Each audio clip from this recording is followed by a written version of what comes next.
Shalom Brahá, terceiro vídeo aqui das festas, né? Nós vamos falar agora de Shavuot ou Pentecostes. Né? O que é Shavuot? É o dia da entrega da Torá. Ela acontece no 50º dia da saída do povo de Israel, ou seja, do dia do Pêssar. Conta-se 49 dias a partir do primeiro dia de Pêssar, e no 50º dia, né, no Pentecostes, né, é celebrada a festa de Shavuot, a festa das semanas. Né? Shavua, em hebraico, é semana, Shavuot, semanas. E ali foi dado a Torá. Ali naquele monte, lá na Arábia Saudita, né, no Monte Horeb, vem aquele fogo, queima aquele negócio todo, o som do shofar falando, e falando não só os 10 mandamentos, mas falando toda a Torá para o povo de Israel, nas 70 línguas, que são as nações que existiam na época. Ou seja, falando que toda a Torá é a base ética de toda a humanidade. Você pode reparar, em todos os países do mundo, a base ética deles está nos 10 mandamentos, dados por Deus a Moisés e assim ao povo de Israel, no Monte Sinai. E o que é interessante aqui, quando a gente liga no cristianismo, vamos ler aqui o capítulo 2 do livro de Atos dos Apóstolos, né? Que normalmente eu costumo falar carta aos apóstolos.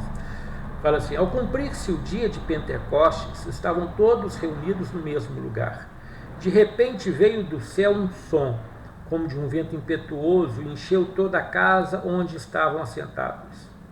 E apareceram distribuídas entre eles línguas como de fogo, e pousou uma sobre cada um deles.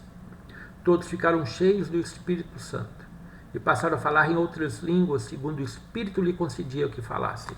Aqui tem uma confusão muito grande na igreja. Muitos ficam achando que isso aqui é a língua dos anjos. Não. Isso é a língua das nações, dessas 70 nações, em que foi falada a Torá lá no Monte Sinai, no Monte Horeb, né? E que toda a Torá foi explicada. Né? A gente continuando lendo, nós vamos entender isso aqui. Versículo 5. Ora, estando habitando em Jerusalém judeus, homens piedosos, ou seja, Hassidim, né, vindo de todas as nações debaixo dos céus, ou seja, judeus que moravam em todas as nações, que praticavam o judaísmo, ou seja, a estrutura sacerdotal da Torá. Quando, pois, se fez ouvir aquela voz, afluiu a multidão, ou seja, aquilo foi feito de uma forma tremenda, aquela voz. Então eles escutaram uma voz, uma coisa tremenda, que estava falando algo que os atraía. Vamos continuar lendo. Versículo 6 de novo. Quando, pois, se fez ouvir aquela voz, afluiu a multidão que se possuiu de perplexidade, porquanto cada um os ouvia falar na sua própria língua. Então aqui fica claro que é na língua dessas nações, dessas pessoas, desses judeus que falavam, porque quando foi dado a Torá, lá no Monte Horeb, nas 70 línguas das 70 nações, há também uma coisa a se entender. Ali já era uma profecia que todo Israel seja espalhado no mundo todo. E a Torá os acompanharia. E eles poderiam viver a Torá segundo a língua daquele local, como nós podemos hoje. Ler e fazer todo o serviço, ler e entender a Torá em português, ou em inglês, ou em japonês, seja o que for. Olha só que coisa mais linda. Estavam, pois, atônitos, e se admiravam, dizendo: vede, não são porventura galileus, todos esses a que estão falando? Ou seja, Galileu era, embora você tenha lugares maravilhosos de Kabbalah, de Hassidut, lá na Galileia, né, no Mar da Galileia, naqueles lados lá, Cefad, todos os negócios, a maioria das pessoas era meio caipirão, meio ignorante, eram pescadores, pessoas broncas, incultas e analfabetas. Mas de repente eles estão vendo esses galileus falando da Torá na língua deles. Olha só, como os ouvimos falar cada um em nossa própria língua materna? Somos partos, medos, elamitas, e os naturais da Mesopotâmia, Judéia, Capadócia, Ponto e Ásia, da Frígia, da Panfilha, do Egito e das regiões da Líbia, das imediações de Cirene e romanos que aqui residem. Tanto judeus como prosélitos, ou seja, tanto judeus como aqueles que se converteram ao judaísmo. Cretenses e arábios. Como os ouvimos falar em nossas próprias línguas as grandezas de Deus? Então aqui fala claro de ser a Torá, porque o que é conhecido dos grandes feitos, né? O que foi feito daqueles grandes feitos que nossos pais nos contaram que Deus fez por nós no deserto. Fez por nós nos tirar do Egito. Ou seja, ele estava contando aqui o êxodo, estava contando aqui as maravilhas que aconteceram no êxodo, ou seja, aquilo que foi entregue, a Torá que foi entregue no momento do deserto. Todos atônitos e perplexos interpelavam uns aos outros. O que quer isso dizer? Outros, porém, zombando, diziam, estão embriagados. Ou seja, o coração de algumas pessoas é extremamente duro. Ele não consegue se atentar às coisas que Deus está fazendo. A festa de Shavuot representa exatamente isso. Aqui, você lê isso aqui, em nada contradiz a Torá.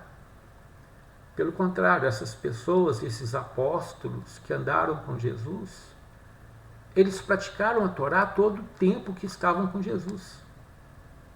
E nada foram omissos e nada foram impuros. O próprio Pedro fala quando está lá na casa do Simão Curtidor.